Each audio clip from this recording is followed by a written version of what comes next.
Hi! ఈ రోజు మనం బంగ్లాదేశ్ రాజకీయాల గురించి మాట్లాడుకుందాం. ఎందుకంటే అక్కడొక చాలా కీలకమైన ఎన్నిక జరగబోతోంది. 2026 ఫిబ్రవరి 12న జరగబోయే ఈ ఎన్నిక ఆ దేశ భవిష్యత్తునే పూర్తిగా మార్చేసే శక్తి ఉన్నది. అదెలాగో ఇప్పుడు వివరంగా చూద్దాం. ఒక ప్రశ్నతో మొదలుపెడదాం. ఒక ప్రజాస్వామ్యాన్ని మళ్లీ మొదట్నుండి ఎలా నిర్మించాలి? వినడానికి ఇదేదో ఫిలాసఫీ క్లాస్లో అడిగే ప్రశ్నలా ఉంది కదూ. కాని ఇది కేవలం ఊహ కాదు, ఒక దేశం ప్రస్తుతం ఎదుర్కొంటున్న అతిపెద్ద సవాలు. ఆ దేశమే బంగ్లాదేశ్. 2026లో వాళ్లు ఈ ప్రశ్నకు సమాధానం వెతకబోతున్నారు. ఒక రకంగా చెప్పాలంటే ఒక దేశం తన రాజకీయ వ్యవస్థను పునాదుల నుండి మళ్లీ రాసుకుంటున్న కథ ఇది.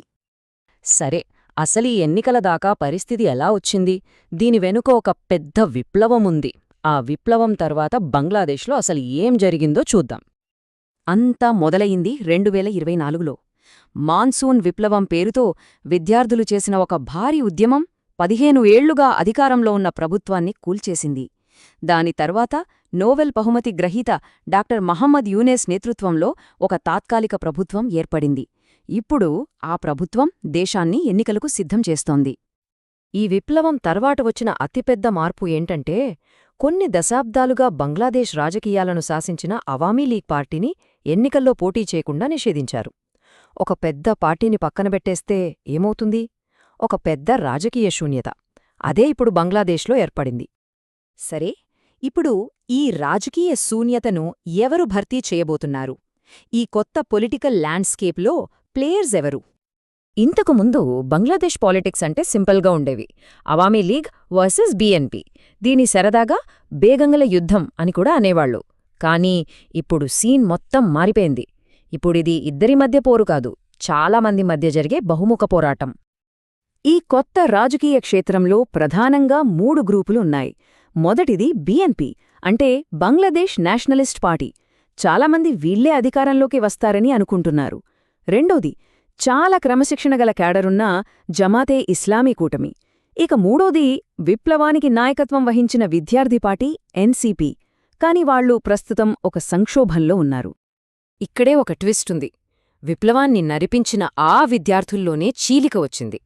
ఎందుకంటే వాళ్లలోని ఒక వర్గం ఇస్లామిస్ట్ పార్టీ అయిన జమాత్తో పొత్తు పెట్టుకుంది. ఇది చాలామందికి నచ్చలేదు. దాంతో విద్యార్థి పార్టీ రెండుగా విడిపోయింది. ఇది వాళ్ల బలాన్ని బాగా దెబ్బతీసింది. ఈ ఎన్నికల్లో ఒక చాలా వింతైన, చాలా ప్రత్యేకమైన విషయముంది. అదే జంట ఓటు. ఇది దేశానికి ఒక రకంగా కొత్త ఆపరేటింగ్ సిస్టమ్ రాయడం లాంటిది. అసలు ఏంటిది? సింపుల్గా చెప్పాలంటే ఓటర్ల చేతికి 2 బ్యాలెట్ పేపర్లు వస్తాయి. మొదటి ఓటు తర్వాతి 5 ఏళ్లలో మనల్ని ఎవరు పాలించాలో నిర్ణయించడానికి. రెండో ఓటు అసలు భవిష్యత్తులో దేశాన్ని ఎలా పాలించాలి అనే ప్రాథమిక నియమాలను మార్చడానికి. ఇంకా క్లియర్గా చూస్తే మొదటి బ్యాలెట్తో పార్లమెంట్కి ఎంపీలను, తద్వారా ప్రభుత్వాన్ని ఎన్నుకుంటారు. ఇక రెండో బ్యాలెట్, ఇది ఒక రిఫరెండం అన్నమాట. జులై చార్టర్ అని పిలిచే కొన్ని రాజ్యాంగ సంస్కరణలను ఆమోదించాలా వద్దా అని ప్రజలు ఓటు వేస్తారు. అంటే ఇప్పుడు ఎవరు పరిపాలించాలి, భవిష్యత్తులో ఎలా పరిపాలించాలి, రెండింటినీ ఒకేసారి నిర్ణయిస్తారన్నమాట. మరి ఈ జులై చార్టర్లో ఏముంది? భవిష్యత్లో ఎవరూ నియంతలా మారకుండా ఉండటానికి 4 సేఫ్గార్డ్స్ పెట్టారు. అవేంటంటే, 1 ప్రభుత్వ అధికారాన్ని కంట్రోల్ చేయటానికి ఒక ఎగువ సభ. 2 ఏ ప్రధాని అయినా 2 సార్లకన్నా ఎక్కువ పదవిలో ఉండకూడదు. 3 జడ్జులను, ఇతర అధికారులను నియమించటానికి ఇండిపెండెంట్ బాడీలు. 4 ఎన్నికలు ఎప్పుడు జరిగినా ఒక న్యూట్రల్ ప్రభుత్వం ఆధ్వర్యంలోనే జరగాలి. సరే, ఈ ఎన్నికల మీద ప్రభావం చూపేవి రాజకీయాలు మాత్రమే కాదు, ఆర్థిక వ్యవస్థ, యువత, ఇంకా బయటి దేశాల పాత్ర కూడా చాలా కీలకం. ఇవన్నీ కలిసి ఒక పెను తుఫానులా మారాయి. ముందుగా ఎకానమీ. బంగ్లాదేశ్ ఒక పెద్ద ఆర్థిక సంక్షోభంలో ఉంది. ముఖ్యంగా బ్యాంకింగ్ సెక్టర్ చాలా దారుణంగా దెబ్బతింది. అధికారిక లెక్కల ప్రకారమే బ్యాంకుల్లో మొండి బకాయిలు 20% పైగా ఉన్నాయి. కానీ అసలు కథ వేరే ఉంది. చాలామంది ఎక్స్పర్ట్స్ ప్రకారం నిజానికి ఈ సంఖ్య దాదాపు 35% వరకు ఉండొచ్చు. అంటే పరిస్థితి ఎంత దారుణంగా ఉందో అర్థం చేసుకోవచ్చు. ఈ మొత్తం సమీకరణంలో యూత్ ఓట్ అనేది ఒక ఎక్స్ ఫ్యాక్టర్. మొత్తం ఓటర్లలో దాదాపు 44% మంది 35 లోపు వాళ్లే. విప్లవాన్ని ముందుండి నడిపించింది కూడా ఈ యువతే. కాని ఇప్పుడు వాళ్లలో చాలామంది రాజకీయాలపై నిరాశతో ఉన్నారు.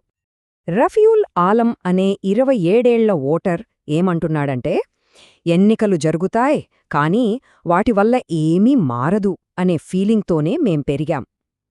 ఈ నిరాశ ఎన్నికల ఫలితాన్ని ఎలా ప్రభావితం చేస్తుందో చూడాలి. బంగ్లాదేశ్లో జరుగుతున్న ఈ మార్పులను పక్క దేశాలు, ముఖ్యంగా ఇండియా, చైనా చాలా జాగ్రత్తగా గమనిస్తున్నాయి. ఒకప్పుడు బంగ్లాదేశ్ పాత ప్రభుత్వానికి మంచి మిత్రుడుగా ఉన్న ఇండియా ఈ విప్లవం తర్వాత తన వైఖరి మార్చుకుంది. దానికి నిదర్శనమే ఇది. విప్లవం తర్వాత బంగ్లాదేశ్కి ఇచ్చే ఆర్థిక సహాయంలో ఇండియా ఏకంగా 50% కోత విధించింది. ఇది దౌత్యపరంగా ఒక పెద్ద సందేశం. ఇండియా సృష్టించిన ఈ గ్యాప్లోకి చైనా ఎంటర్ అయింది. బంగ్లాదేశ్కు ఆర్థిక సాయం అందిస్తూ బంగాళాఖాతంలో తన పలుకుబడిని పెంచుకోవటానికి గట్టిగా ప్రయత్నిస్తోంది. ఇన్ని సంక్లిష్టతల మధ్య ఈ ఎన్నికల తర్వాత బంగ్లాదేశ్ భవిష్యత్తు ఎలా ఉండబోతోంది? స్థూలంగా చూస్తే 3 రకాల అవకాశాలు కనిపిస్తున్నాయి. మొదటిది, బీఎన్పీ పార్టీకి ఫుల్ మెజారిటీ రావడం. అలా జరిగితే సంస్కరణలు చేయడానికి వాళ్లకు పూర్తి అధికారం ఉంటుంది. రెండోది, ఏ పార్టీకి మెజారిటీ రాక ఇస్లామిస్ట్ పార్టీల సపోర్ట్తో ఒక బలహీనమైన ప్రభుత్వం ఏర్పడడం. ఇక మూడోది చాలా ప్రమాదకరమైంది. ఎటూ తేలని ఫలితంతో దేశం రాజ్యాంగ సంక్షోభంలోకి వెళ్లడం. మొత్తానికి ఈ ఎన్నికలు బంగ్లాదేశ్లో ఒక కొత్త, ఆరోగ్యకరమైన ప్రజాస్వామ్యానికి పునాది వేస్తాయా లేక మరో కొత్త సంక్షోభానికి దారితీస్తాయా? ఈ ప్రశ్నకు సమాధానం కోసం ప్రపంచమంతా ఎదురుచూస్తోంది.